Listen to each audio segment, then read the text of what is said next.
Hello and welcome student to our channel.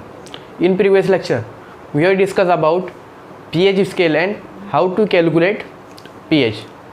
In this video, we start next topic, that is salt hydrolysis.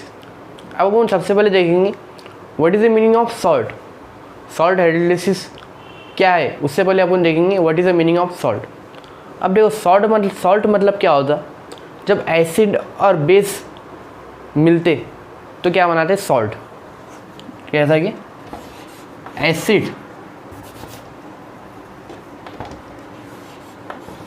Acid plus base मिलके क्या बनाते हैं, salt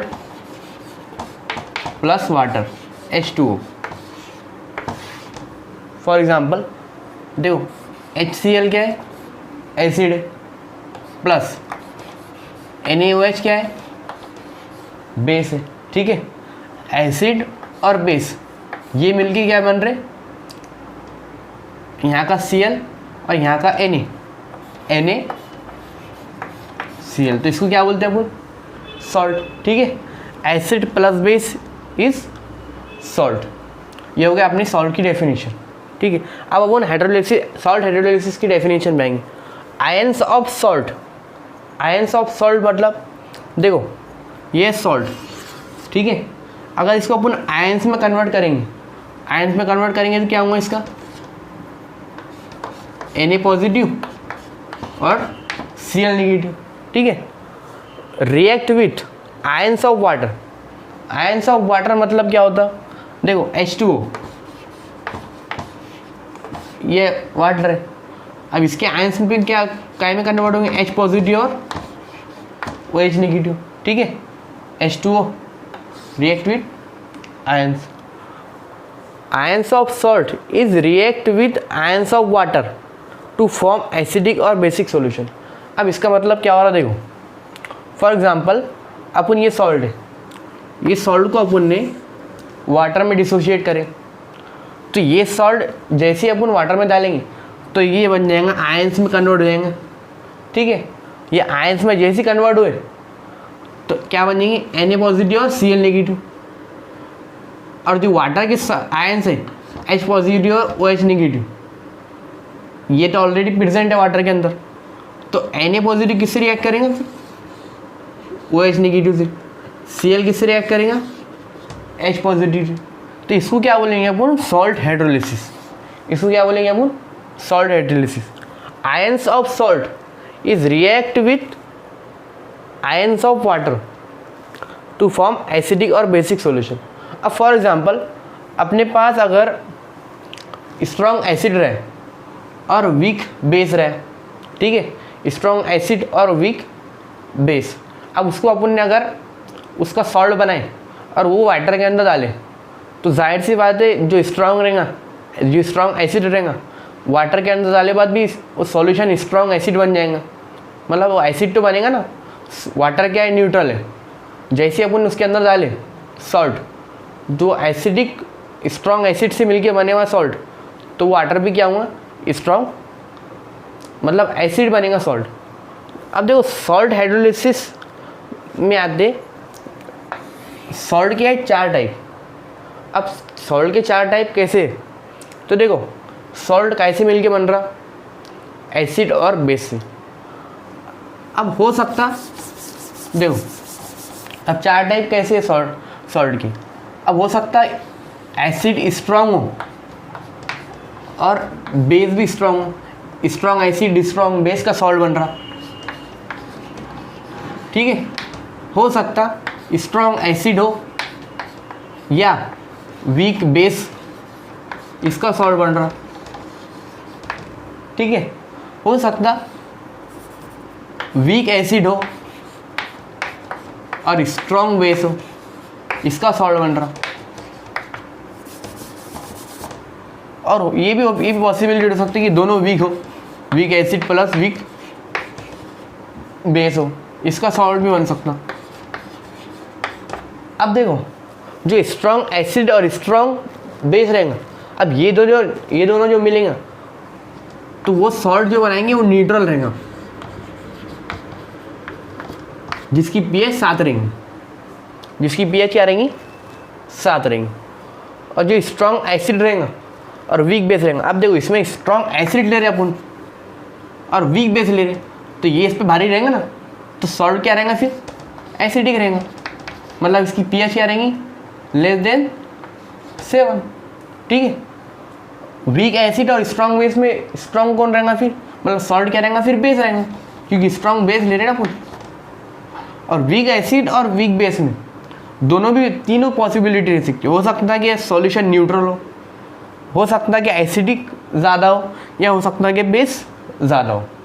अब देखो ये जो 4 सॉल्ट है अपने, तो इसमें से एक सॉल्ट हाइड्रोलिसिस नहीं देता, वो कौन सा है, स्ट्रॉन्ग एसिड स्ट्रॉन्ग बेस। ये दोनों सॉल्ट हाइड्रोलिसिस नहीं देते। अब क्यों नहीं देते वो अपन इसके बाद नेक्स्ट टॉपिक में देखने वाले, सो प्लीज नोट इट। अब हम देखेंगे चारों सॉल्ट एक एक करके। सबसे पहले अपन देखेंगे कि स्ट्रॉन्ग एसिड और स्ट्रॉन्ग बेस क्यों हाइड्रोलिसिस नहीं देते। अब हाइड्रोलिसिस का मतलब क्या हो रहा कि सॉल्ट के आयन वाटर के आयन से कंबाइन होना। अब यहाँ पे ये नहीं होता, क्यों नहीं होता, फॉर एग्जांपल स्ट्रॉन्ग एसिड और स्ट्रॉन्ग बेस का एग्जांपल कौन सा है सबसे अच्छा, NaCl, जो कैसे बनता, NaOH और HCl, दोनों स्ट्रॉन्ग एसिड है। अब अगर हमने इससे NaCl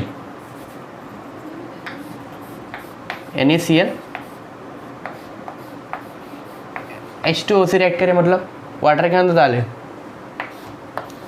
अब बनने क्या होना था, यहाँ पे बनने क्या होना था मालूम है, H ने Cl से रिएक्ट होना था और OH ने Na से। अब यहाँ पे बन तो जाता HCl और NaOH। अब तुम्हारी मालूम है कि HCl और NaOH स्ट्रॉन्ग इलेक्ट्रोलाइट है। स्ट्रॉन्ग इलेक्ट्रोलाइट मतलब कंप्लीटली डिसोशिएट हो जाते। अभी तो वाटर के अंदर है ना, मगर वाटर के अंदर है मतलब अब ये बनेगी नहीं ना, डिसोशिएट 100% हो जाते। तो जैसी ये बनेंगी वैसे ही डिसोशिएट हो जाएंगी, इधर वापस आ जाएंगी। मतलब जितना बन रहे नहीं उतना वापस डिसोशिएट हो जा रहे। मतलब अगर ये 5% बन रहे और 95% डिसोशिएट हो जा रहे, कैसा मतलब देखो, NaCl वाटर के अंदर डाले अपन ने, H ने Cl के साथ रिएक्ट करा HCl और NaOH, अब ये बन रहा, मगर ये स्ट्रॉन्ग इलेक्ट्रोलाइट, तो ये जैसा का वैसा वापस आ जाएगा। बनेगा क्या उल्टा, नहीं बनेगा। क्यों, क्योंकि दोनों स्ट्रॉन्ग इलेक्ट्रोलाइट है ना, इसलिए ये हाइड्रोलिसिस नहीं देते। सॉल्ट हाइड्रोलिसिस कौन नहीं देता, ये क्वेश्चन आ सकता कि सॉल्ट हाइड्रोलिसिस कौन नहीं दे सकता, और एग्जाम्पल दिए हुए थे, ऐसा नहीं दिए जाएंगे क्या, strong acid strong base, example दिए हुए रहेंगे उसके, हो सकता है NaCl, उसके बाद फिर KCl। अब इसके एग्जाम्पल कौन कौन से है, NaCl, KCl, CaCl2, ये से एग्जाम्पल हो सकते हैं उसके। अब अपने को ये मालूम होने वाला कि कौन सॉल्ट हाइड्रोलिसिस नहीं देता, तो कौन सा कंपाउंड नहीं देता, स्ट्रॉन्ग एसिड और स्ट्रॉन्ग बेस का सॉल्ट हाइड्रोलिसिस नहीं देता। और उसके बाद आते हैं अपन स्ट्रॉन्ग एसिड और वीक बेस। अब देखो यहाँ पे तो दोनों स्ट्रॉन्ग एसिड थे, दोनों स्ट्रॉन्ग थे, स्ट्रॉन्ग एसिड और स्ट्रॉन्ग बेस। अब यहाँ पे ऐसे नहीं है ना, यहाँ पे क्या है, स्ट्रॉन्ग एसिड। अब जो स्ट्रॉन्ग एसिड जब रिएक्ट करेगा वो तो वापस हो जाएगा, मगर जो वीक बेस है, जो कि वीक इलेक्ट्रोलाइट है, तो वीक इलेक्ट्रोलाइट क्या करता, ओनली 5% डिसोशिएट होता, 95% जैसा वैसा रहता। मतलब सॉल्ट हाइड्रोलिसिस इन दोनों में से कौन देगा फिर, ये देगा, वीक बेस देगा फिर। तो मतलब फिर ये स्ट्रॉन्ग एसिड और वीक बेस सॉल्ट हाइड्रोलिसिस देंगी। थर्ड एग्जांपल जो अपना स्ट्रॉन्ग बेस और वीक एसिड, इसमें कौन देगा, वीक एसिड देगा सॉल्ट हाइड्रोलिसिस। फिर एग्जांपल में ये भी आएगा अपना। उसके बाद जो वीक एसिड और वीक बेस है, यहाँ पे क्या हुआ, यहाँ पे दोनों सॉल्ट हाइड्रोलिसिस देंगे। तो अपने क्या सबसे ज़्यादा सॉल्ट हाइड्रोलिसिस कौन देगा, वीक एसिड और वीक बेस। अगर ऐसा क्वेश्चन आया which of the following is most give hydrolysis salt hydrolysis, तो उसका आंसर क्या आएगा, वीक एसिड और वीक बेस। अब अपने को डायरेक्ट ऐसा नहीं पूछेगा कि वीक एसिड वीक बेस, उसका एग्जांपल पूछ सकता है अपने को। तो सबसे अच्छा एग्जांपल कौन था वीक एसिड वीक बेस का, NH4CN। अब देखो इसमें कुछ फॉर्मूला आते हैं, अब जो नीट और JEE में इस पर बहुत ज़्यादा फोकस किया जाता फॉर्मूले पे, जो थ्योरेटिकल पार्ट है उस पर इतना ज़्यादा फोकस नहीं किया जाता है। मेन क्या आता है न्यूमेरिकल। अब न्यूमेरिकल अगर आपने फॉर्मूले समझ ली तो आपके लिए न्यूमेरिकल बहुत ज़्यादा इजी हो जाएंगे। अब जो सबसे पहला फॉर्मूला है अपना हाइड्रोलिसिस। हाइड्रोलिसिस का फॉर्मूला क्या है अपना √KH/C।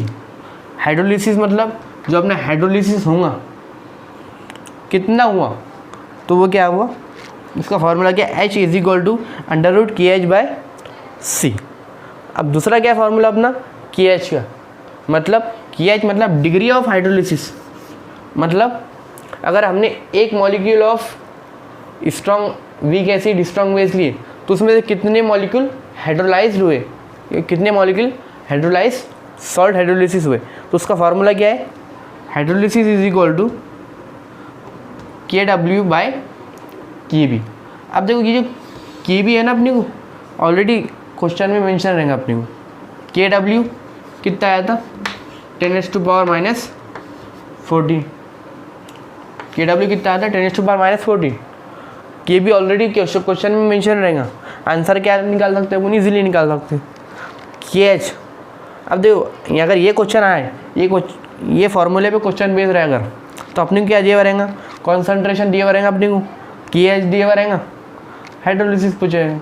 और अगर हो सकता है डिग्री ऑफ हाइड्रोलिसिस पूछा हुआ और ये दिए हुआ और ये दिए हुआ, इसको भी अपन सॉल्व कर सकते हैं। और जो थर्ड फार्मूला है, अगर हो सकता है भाई अपने को क्या ऐसा क्वेश्चन आ जाए कि स्ट्रॉन्ग एसिड वीक बेस को अपन ने पानी में डिज़ोल्व करें, अब वो सॉल्यूशन का pH कितना रहेगा, अब वो कैसा मालूम करेंगे आपको, तो उसके भी अपने पास एक फार्मूला है कॉन्सेंट्रेशन हाइड्रोजन कॉन्सेंट्रेशन = √KWC/KA। इसका सिंपल फार्मूला है। अभी हाइड्रोजन कॉन्सेंट्रेशन आ गया अपने पास, उसके बाद फिर क्या आ जाएगा अपने पास pH। अपने पिछले लेक्चर में क्या देखिए हाइड्रोजन कॉन्सेंट्रेशन से pH कैसे निकालते वो भी देखे अपन ने, ये निकाल लिया अपने pH इजीली निकाल सकते हैं अपन। अब जो अपना सेकंड स्ट्रॉन्ग बेस और वीक एसिड, इसमें भी क्या है अपना हाइड्रोलिसिस = KH/C। अब देखो स्ट्रॉन्ग एसिड वीक बेस में एक चीज़ कॉमन है, हाइड्रोलिसिस = KH/C दोनों में सेम है, दोनों में क्या है सेम है। अब इसमें थोड़ा डिफरेंस है। अब देखो यहाँ पे डिग्री ऑफ हाइड्रोलिसिस क्या है KW/KB, मगर यहाँ पे क्या था KW/KB नहीं, यहाँ पे KW/KA आएगा और यहाँ पे KW/KB आएगा। तो डिग्री ऑफ हाइड्रोलिसिस = KW/KB और यहाँ पे KW/KA। और जो थर्ड फार्मूला है उसमें थोड़ा डिफरेंस आता, यहाँ पे क्या था देखो C ऊपर था और KA नीचे था, यहाँ पे क्या आएगा C नीचे आया KA ऊपर चलेगा, तो अपना क्या होगा हाइड्रोजन कॉन्सेंट्रेशन का फार्मूला √KWKA/C। अब जो लास्ट फार्मूला W मतलब वीक एसिड और वीक बेस NH4Cl, इसमें क्या आएगा देखो हाइड्रोजन कॉन्सेंट्रेशन हाइड्रोलिसिस = √KH। अब यहाँ पे क्या देख रहे थे अपन अभी तक KH/C, मगर यहाँ पे क्या है KH ओनली KH, और यहाँ डिग्री ऑफ हाइड्रोलिसिस मतलब KW/KA/B और हाइड्रोजन कॉन्सेंट्रेशन थोड़ा डिफरेंस होगा √KWA/KB। इस सिंपल चाल अगर अपन ने लर्न कर ली तो अपना सॉल्ट हाइड्रोलिसिस का कोई क्वेश्चन मिस नहीं होने वाला।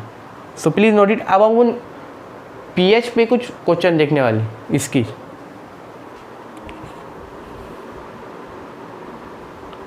ये देखो इसमें दो फॉर्मूले थोड़े गलत हो गए। देखो इसकी जगह K भी आएगा एंड इसकी जगह क्या आएगा KA, बाकी सेम फॉर्मूले। So please note it. अब देखो अपन एक सिंपल क्वेश्चन देखेंगे pH पे, सॉल्ट हाइड्रोलिसिस पे कैसा क्वेश्चन आता है।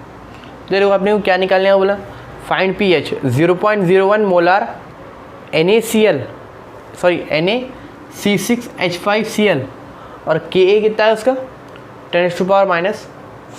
अगर ये अपने क्वेश्चन आया तो अपन सिंपल क्या करेंगे, डायरेक्ट अपना फॉर्मूला क्या है, concentration of H positive is equal to KW